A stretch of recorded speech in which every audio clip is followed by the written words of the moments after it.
வலையில் சிக்கிய இளைஞர் முகமூடி அணிந்து சென்று தாயின் நகையை பறித்துவிட்டு நாடகமாடிய நிலையில் வீட்டில் இருந்த வளர்ப்பு நாய் மூலம் போலீசார் துப்பு துலக்கி கண்டுபிடித்துள்ளனர். சென்னை அயனாவரம் பங்காரு தெருவைச் சேர்ந்தவர் பென்னி. இவரது மனைவி 57 வயது எல்சி. இவர்களுக்கு 26 வயதில் எபின் என்ற மகன் உள்ளார்.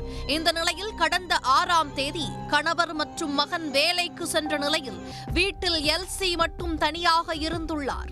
அப்போது வீட்டின் காலிங் பெல்லை அடிக்கும் சப்தம் கேட்டு அவர் கதவை திறந்த போது முகமூடி அணிந்த நபர் ஒருவர் பெண்ணின் முகத்தில் ஸ்ப்ரேவை அடித்துவிட்டு கழுத்தில் இருந்த 5 சவரன் செயினை பறித்துக் கொண்டு தப்பி ஓடியுள்ளார். எல்சியின் அலறல் சத்தத்தை கேட்டு அடுக்குமாடி குடியிருப்பில் இருந்த பொதுமக்கள் அந்த திருடனை துரத்திய போது பிடிக்க முடியவில்லை. இதுகுறித்து பாதிக்கப்பட்ட பெண் அயனாவரம் காவல் நிலையத்தில் அளித்த புகாரின் பேரில் அங்குள்ள சிசிடிவி காட்சிகளை போலீசார் ஆய்வு செய்துள்ளனர். அப்போது ஜிம்பாடி போல முகமூடி அணிந்த ஒருவர் செயினை பறித்துக் கொண்டு தப்பியோடி இருப்பது தெரியவந்தது. இதனால் உடல் பாவனையை வைத்து பழைய குற்றவாளிகளுடன் ஒப்பிட்டும் அடிக்கடி டெலிவரி கொடுக்க அந்த வீட்டிற்கு வந்தவரிடம் விசாரணை நடத்திய போதும் துப்பு கிடைக்கவில்லை. தனிப்படை போலீசார் விசாரணைக்காக சென்ற போதெல்லாம் பெண் வீட்டில் வளர்க்கும் நாய் குரைத்துக் கொண்டே இருந்துள்ளது. இதனால் போலீசார் சற்று மாற்றி யோசித்துள்ளனர். பின்னர் அடிக்கடி வரும் டெலிவரி ஊழியரிடம் மீண்டும் விசாரித்த போது தான் எப்போது வந்தாலும் நாய் குரைக்கும் என போலீசாரிடம் தெரிவித்துள்ளார்.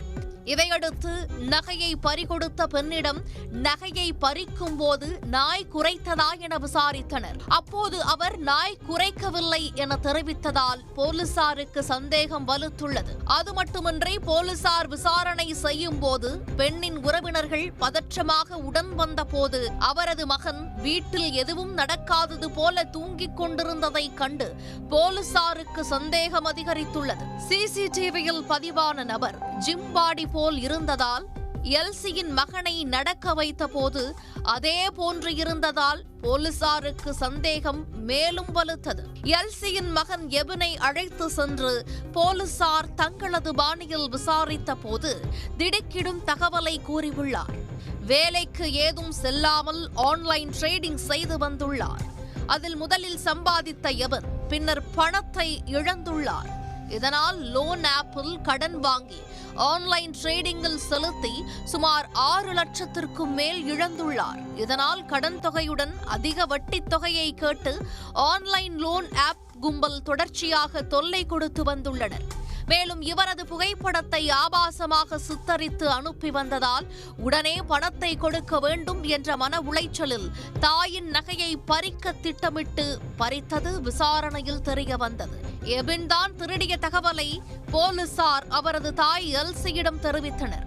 அதிர்ச்சியடைந்தவர் பாசத்தில் மகன் மீது நடவடிக்கை ஏதும் எடுக்க வேண்டாம் என்று கூறி புகாரை வாபஸ் பெற்றுக் கொண்டுள்ளார். எபினை எச்சரித்த போலீசார் காவல் நிலைய ஜாமீனில் அனுப்பி வைத்தனர். மேலும் லோன் ஆப் கும்பல் குறித்து புகார் அளிக்குமாறும் வலியுறுத்தியுள்ளனர். நாய் குரைப்பதை வைத்து சாதுரியமாக துப்பு துலக்கிய கீழ்ப்பாக்கம் துணை ஆணையரின் தனிப்படை போலீசாருக்கு உயரதிகாரிகள் பாராட்டுகளை தெரிவித்துள்ளனர். உடனுக்குடன் செய்திகளை தெரிந்து கொள்ள சன் நியூஸ் பெல் ஐகானை கிளிக் பண்ணுங்க.